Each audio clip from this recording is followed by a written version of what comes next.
नमस्कार दोस्तों,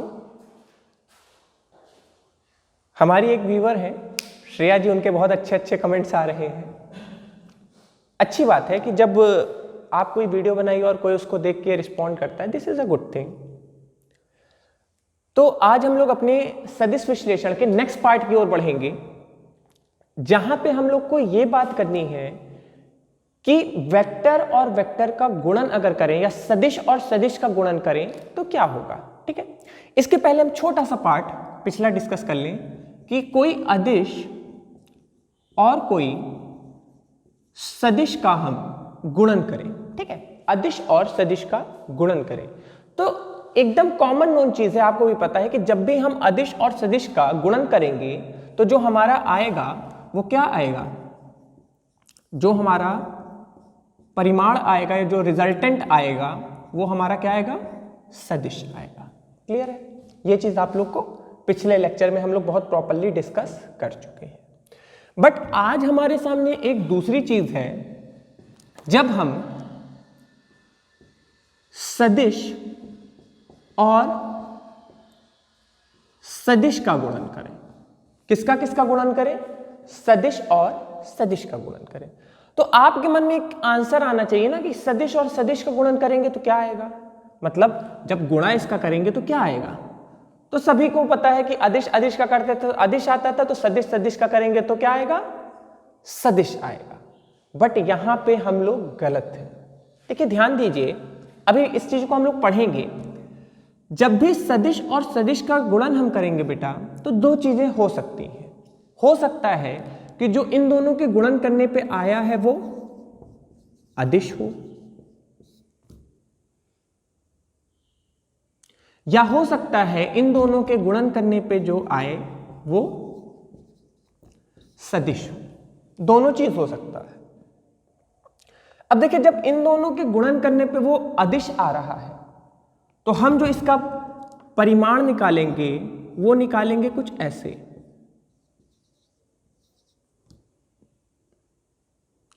और अगर सदिश है तो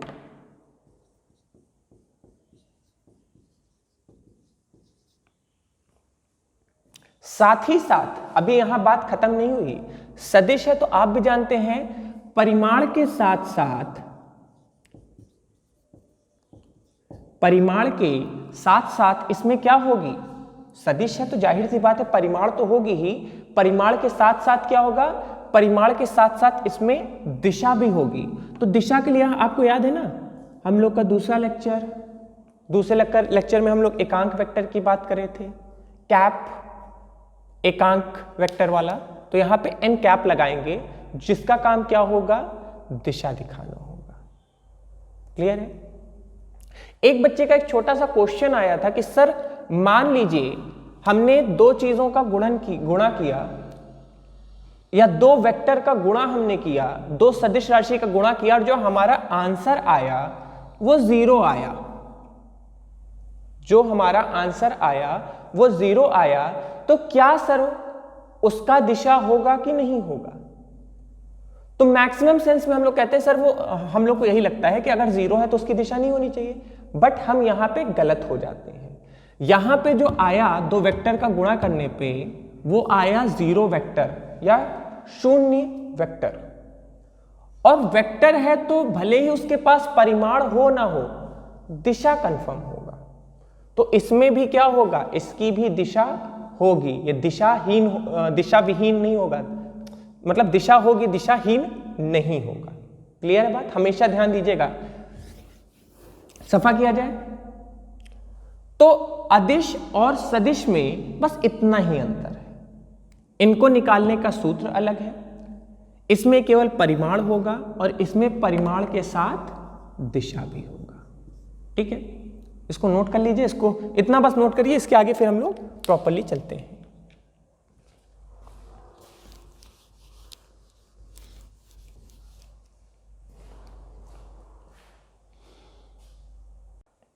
ठीक है, तो अब बेटा हम लोग यहां पे शुरू करेंगे, अपना हेडिंग डालिए,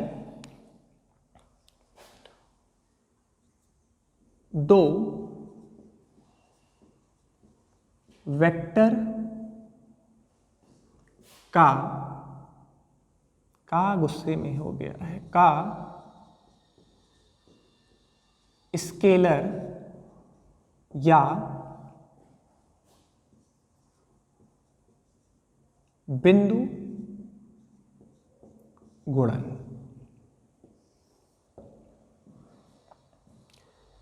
देखिए ध्यान दीजिए, जब भी दो वेक्टरों का जो गुणन आ रहा है या जो उनको गुणा करने पे आ रहा है, अगर वो हमारा अदिश राशि आ रहा है तो उसी को हम कहेंगे स्केलर गुणन, या जो वहां पे हम बीच में ऑपरेटर, जैसे मान लीजिए एक कोई सदिश राशि है जिसको हमने लिखा ए से, और दूसरी एक सदिश राशि है बी, ठीक है। अब जो इनका गुणन आ रहा है, हमको ये क्लियर हो गया कि जो गुणन आ रहा है वो आ रहा है सी, लेकिन जो सी है वो क्या है, वो हमारा अदिश राशि है, मतलब उसमें परिमाण है, कोई संख्या है, बट दिशा नहीं है। तो इन दोनों के बीच में जो हम लोग बीच में चिन्ह का यूज करेंगे गुणन के लिए, वो यूज करेंगे डॉट का, और इसी कारण से इसको हम लोग स्केलर गुणन भी बोलते हैं। स्केलर मतलब समझ रहे हैं, स्केलर मतलब अदिश राशि, अदिश राशि को इंग्लिश में हम लोग स्केलर बोलते हैं, ठीक है। और साथ ही साथ इसको हम लोग, ये जो बीच में ऑपरेटर हमने यूज किया या जो बीच में हमने चिन्ह यूज किया, इसके कारण हम इसको बिंदु गुणन भी बोलते हैं। अब जैसे हम इसकी वैल्यू निकालना चाहें, हम इसका परिमाण निकालना चाहें, तो इसका परिमाण हम कैसे निकालेंगे, वेक्टर ए वेक्टर बी बराबर ए बी कॉस थीटा। हम जरूरी नहीं कि इसको ऐसे ही लिखें, हम इसको ऐसे भी लिख सकते हैं, ए बी कॉस थीटा। अब यहां पे थीटा क्या है, ये जो अपना थीटा है, थीटा ए वेक्टर तथा बी वेक्टर के बीच का कोण है। किसके बीच का कोण है, ए और बी के बीच का कोण है। क्लियर है? कैसे समझते हैं भैया, ए वेक्टर होगा तो ए वेक्टर मान लीजिए हम इसको बनाएं तो ए वेक्टर कुछ ऐसा होगा, और मान लेते हैं बी वेक्टर कुछ ऐसा है। अब बी वेक्टर यहां जो तल से उससे कुछ डिग्री तो हो गई, तो जब हम इस ए वेक्टर और इस बी वेक्टर को आपस में जोड़ेंगे, अब कैसे जोड़ सकते हैं, देखो जोड़ने में हमको कुछ नहीं करना है, हम इसको त्रिभुज नियम से भी जोड़ सकते हैं, हम उसको समांतर चतुर्भुज नियम से भी जोड़ सकते हैं, लेकिन हमको इसमें कुछ करना नहीं है। हमको बस क्या करना है, इन दोनों को इसको एक दूसरे के ऊपर लाके रख देना है। ये अपना ए है और ये अपना बी है, तो इन दोनों के बीच का जो कोण होगा इसी को हम क्या बोलेंगे, थीटा बोलेंगे। और दिशा निकालने के लिए हमको कोई भी नियम की आवश्यकता नहीं पड़ेगी या कोई भी दिमाग लगाने, क्योंकि जो भी परिमाण आता है आप जानते हैं ना कि वो इसके बीच से ही जाता है, ये चीज तो आप लोग जानते ही हैं। किसमें, अभी हम लोग का जो थर्ड लेक्चर हुआ था जिसमें हम लोग ज्यामिति विधि द्वारा कर रहे थे, तो आप देखे थे ना कि जो बीच में रिजल्टेंट या परिमाण आ रहा था वो बीचों बीच से जा रहा था, लेकिन इसमें इसका कोई मतलब नहीं है क्योंकि यहां पे कोई दिशा की आवश्यकता ही नहीं है। दिशा की आवश्यकता नहीं तो इसका कोई यहां पे यूज नहीं है। इसको जल्दी से नोट कर लीजिए, इसको पॉज कर लीजिए, इसको नोट कर लीजिए।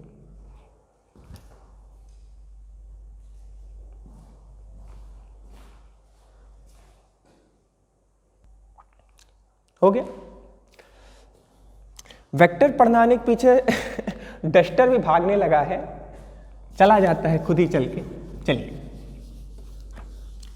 देखो ये चीज क्लियर हो गया बेटा। अब हम कुछ एग्जांपल्स ले लेते जिसको हम लोग कर चुके हैं, जो हमको समझाएंगे कि दो वेक्टरों का जो गुणन होता है वो हमेशा सदिश नहीं होता। फॉर एग्जाम्पल,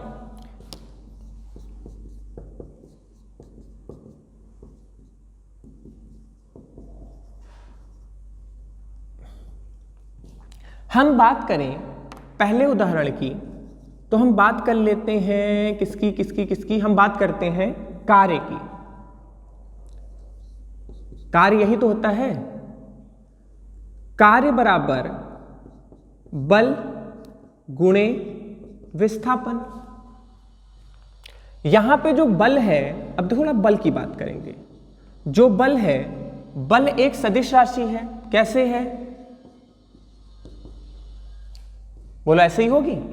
यहां पे ये सदिश था, इसके कारण ये सदिश हुआ, तो ये हमारा सदिश है। विस्थापन क्लास 11th का भी पहला टॉपिक यही था, जब हम लोग रेखा गति पढ़ना शुरू कर रहे हैं या त्रिज्यू रेखी गति पढ़ना शुरू करें, तो पहला ही टॉपिक आया दूरी। दूरी का जो नेक्स्ट टॉपिक था हमारा विस्थापन था। विस्थापन पढ़ाते ही मन बता दिया गया कि विस्थापन में दिशा होती है, इस कारण से ये भी क्या है? सदिश है। लेकिन जो इनके संग है W मतलब कार्य। ये जो कार्य होता है, कार्य की कोई दिशा नहीं होती है। कार्य जो है अपना, ये एक कैसा है? ये एक हमारा अदिश राशि है। तो बात समझ में आ रही है कि दो वेक्टरों का गुणा करने पे जरूरी नहीं कि हमारा जो गुणन आए वो हमारा सदिश आए। अब इसको सॉल्व कैसे करेंगे? एफ एस कॉस थीटा, क्योंकि दो वेक्टर हैं। अब इन दोनों का अगर हम लोग को परिमाण निकालना है, तो इन दोनों का जब भी हम परिमाण निकालेंगे तो इसको हम किस तरह निकालेंगे? पहला वेक्टर, दूसरा वेक्टर, साथ में कॉस थीटा। ठीक है, बात क्लियर है?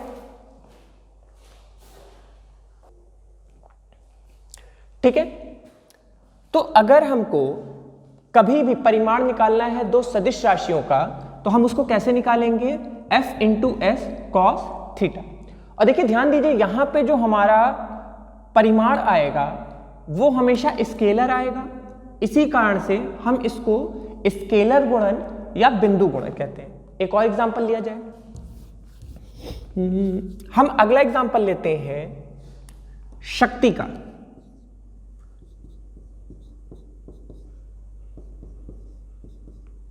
शक्ति जो होता है वो बल और वेग के गुणन के समान होता है, शक्ति का। लेकिन वो खुद कैसा होता है? वह खुद एक अदिश राशि होता है। तो इसका परिमाण कैसे हम निकालेंगे? सेम वही चीज, F into V cos theta. Class 12th में आप जाएंगे, क्लास 12th में दो बहुत इंपॉर्टेंट टॉपिक मिलेंगे, विद्युत फ्लक्स, चुंबकीय फ्लक्स। विद्युत फ्लक्स और चुंबकीय फ्लक्स की अगर हम बात करें तो लिखा दोनों को एक ही तरह से जाएगा। विद्युत होगा तो यहां E कर दिया जाएगा, चुंबकीय होगा तो M कर दिया जाएगा। E into A। अब आपके मन में होगा सर विद्युत क्षेत्र की बात कर रहे हैं, इट्स फाइन, विद्युत क्षेत्र की बात कर रहे हैं, वो तो सदिश राशि है, ठीक है। लेकिन A क्षेत्रफल का कौन सा दिशा होता है? तो देखिए, अब देखिए यहां पे थोड़ा सा हम लोग के बीच में एक कॉन्सिक्वेंस हो सकता है, मनमुटाव हो सकता है कि सर क्षेत्रफल में कहां से होता है? उसकी तो कोई दिशा नहीं होती, क्षेत्रफल को ऐसे निकालो, ऐसे निकालो, चाहे जैसे निकालो। बट देखिए ध्यान रखिए, क्लास 12th में जब हम लोग पढ़ाई करेंगे तो क्षेत्रफल वेक्टर आएगा। ये क्षेत्रफल नहीं है, ये क्षेत्रफल वेक्टर की हम बात करेंगे। और क्षेत्रफल वेक्टर है, नाम में ही वेक्टर है, तो दिशा तो होना स्वाभाविक सी बात है। बात समझ रहे हैं? तो परेशान मत होइए, जानते रहिए कि क्षेत्रफल वेक्टर अभी आगे मिलना है, जिससे जब सर नया नया बताएं तो आपको आश्चर्य ना हो, सरप्राइज ना मिले, आप उस सरप्राइज के लिए तैयार रहिए। और सेम चीज यहां पे भी बेटा, चुंबकीय क्षेत्र और क्षेत्रफल वेक्टर, क्लियर है? तो इन सभी के जो परिमाण आ रहे हैं या इन सभी के जो गुणज हैं, ये सब के सभी क्या हैं? ये सब के सभी अदिश राशि। बोलो क्लियर है बात? और इसको हम कैसे निकालेंगे? अरे ऐसे निकालेंगे, जैसे ये बी ए है तो इसको लिख देंगे बी ए कॉस थीटा। देखो कहीं भी आपको ये मिलेगा, एक चीज समझते रहिए, कहीं भी मिलेगा तो दोनों वेक्टर का परिमाण कैसे निकालेंगे? पहले का परिमाण का गुणन दूसरे से और बीच में क्या? Cos theta. क्लियर? नोट कर लीजिए इसको जल्दी से, छोटी सी चीज है।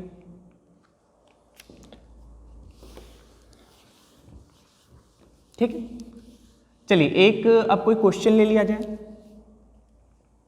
सिंपल सा क्वेश्चन लेते हैं, बहुत बड़ा क्वेश्चन नहीं लेंगे।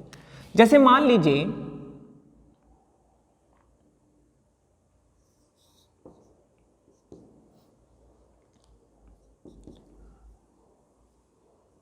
कोई वेक्टर है a, इसका परिमाण है 4, कोई वेक्टर है b, इसका परिमाण है 10, और इन दोनों के बीच में जो एंगल है कितना ले लें, 60 ले लें,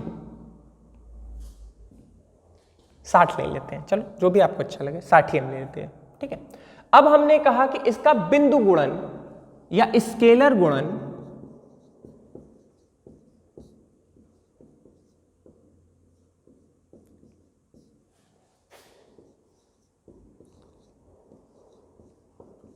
स्केलर गुणन ज्ञात कीजिए।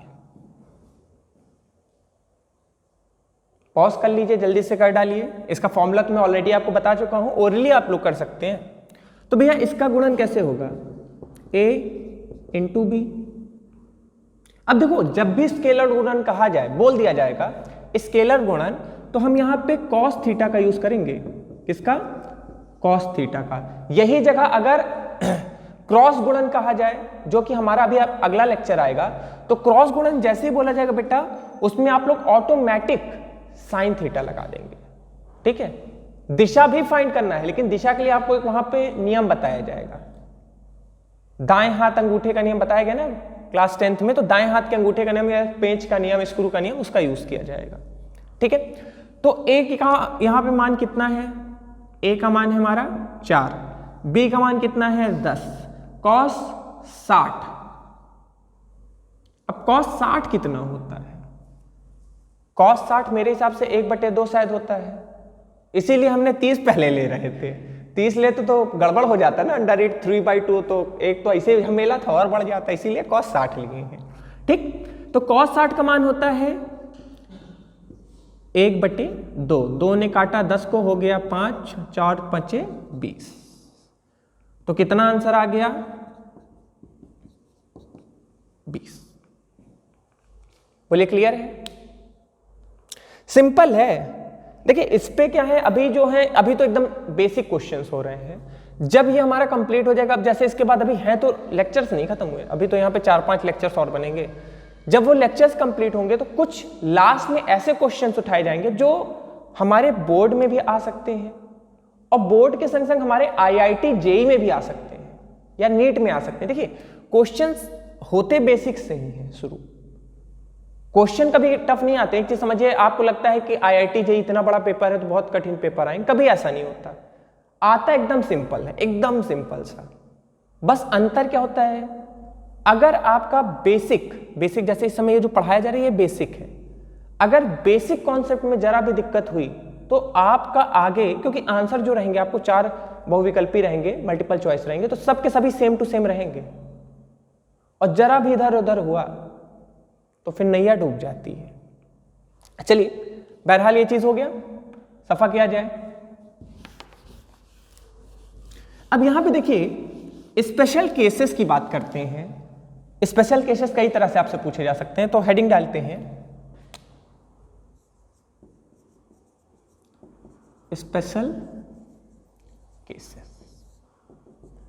देखिए स्पेशल केसेस में क्या हो सकता है, ए और बी का मान तो हमेशा कॉमन रहने वाला है, ए और बी का मान कभी चेंज नहीं होगा।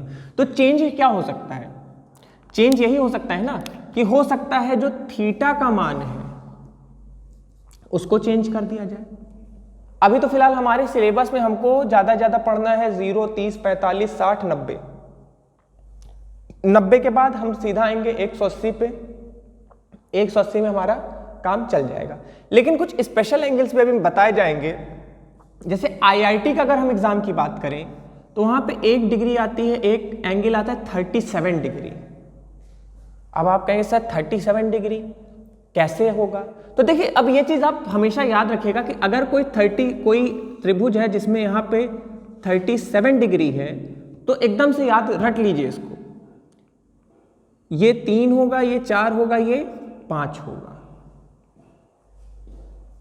शॉर्टकट है, कुछ चीजें आपको बताई जाएंगी, क्योंकि इसको भैया इसका वैल्यू तो हम नहीं याद कर सकते हैं। अगर त्रिभुज का एक एंगल 37 हुआ तो 3, 4, 5,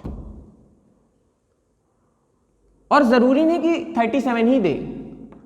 अब मान लो त्रिभुज को उसने ऐसा बना दिया 63 डिग्री। अब बताओ क्या होगा, अब क्या करेंगे बताइए। सिंपल, अरे भाई ये 90 है, त्रिभुज के कुल कोणों का मान 180 होता है, तो 80 में से 90 घटाएंगे तो बचा 90, तो 90 में से जब 37 घटाएंगे तो क्या आएगा, 63 ही तो आएगा।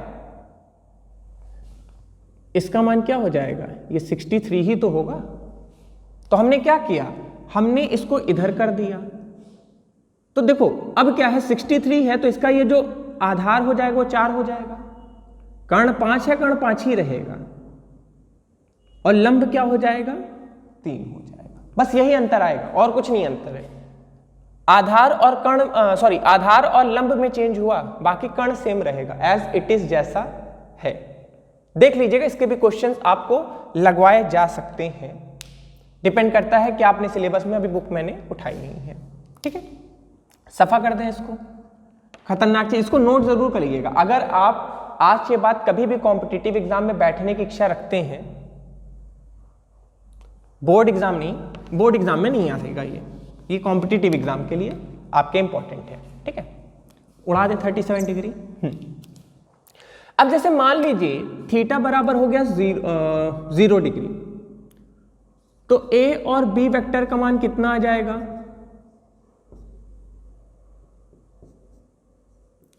cos 0 का मान कितना होता है, cos 0 का मान होता है 1, होगा कि नहीं होगा। और ध्यान दीजिए, this is the maximum value of a और बी, मतलब ए और बी का जो यहां पे वेक्टर का गुणन हो रहा है, इससे अधिक मैक्सिमम वैल्यू या इससे अधिक परिमाण कभी भी नहीं आ सकता, कभी भी नहीं। देख लेते हैं कैसे। जब थीटा बराबर 90 होगा तो क्या होगा, देखते हैं।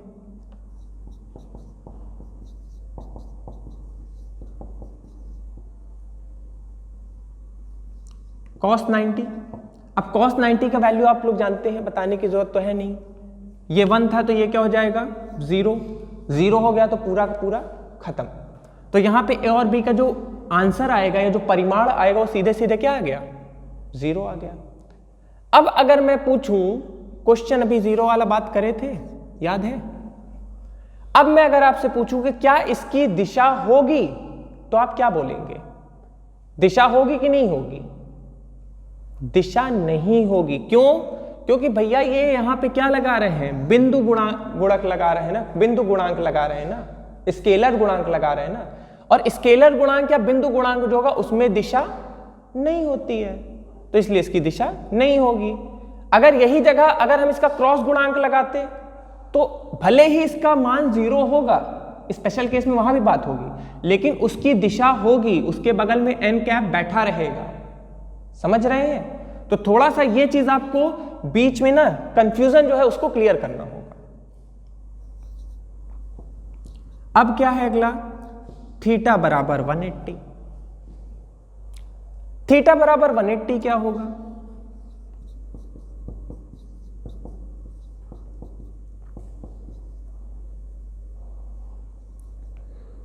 थीटा बराबर 180 भैया होता है -1, अगर याद हो आपको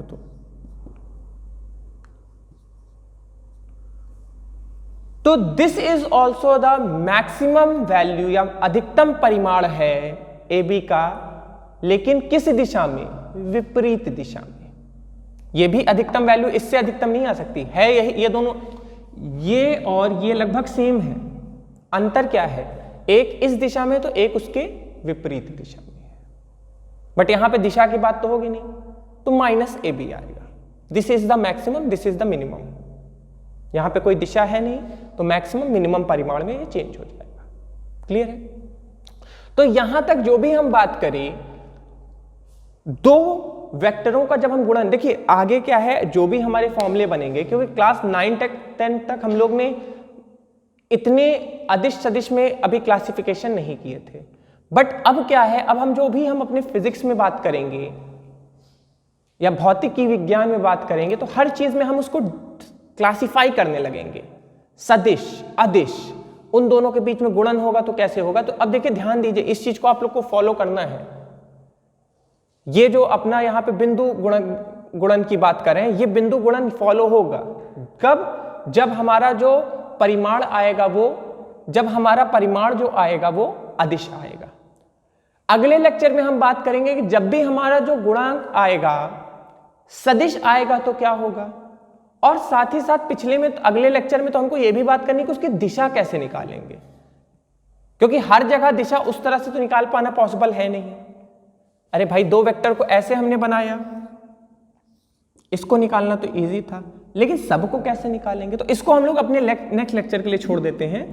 नेक्स्ट लेक्चर में इसको बात करेंगे। नोट्स मेंटेन करते रहिए, थोड़ा थोड़ा जो चीज ना आए नीचे कमेंट करके पूछ लीजिए। डिसलाइक मत मारिए, कुछ बच्चे होते हैं ना, डिसलाइक मारो सर को, तुरंत मारो, पढ़ने का मन नहीं डिसलाइक मारो, तो कोई बात नहीं, डिसलाइक लाइक आपका ओपिनियन है, बट इसको तैयार जरूर रखिए, क्योंकि जो अगला लेक्चर है वो इसी से रिलेटेड होगा, और जब तक ये आपका क्लियर नहीं होगा तब तक अगला लेक्चर भी अनक्लियर ही रहेगा।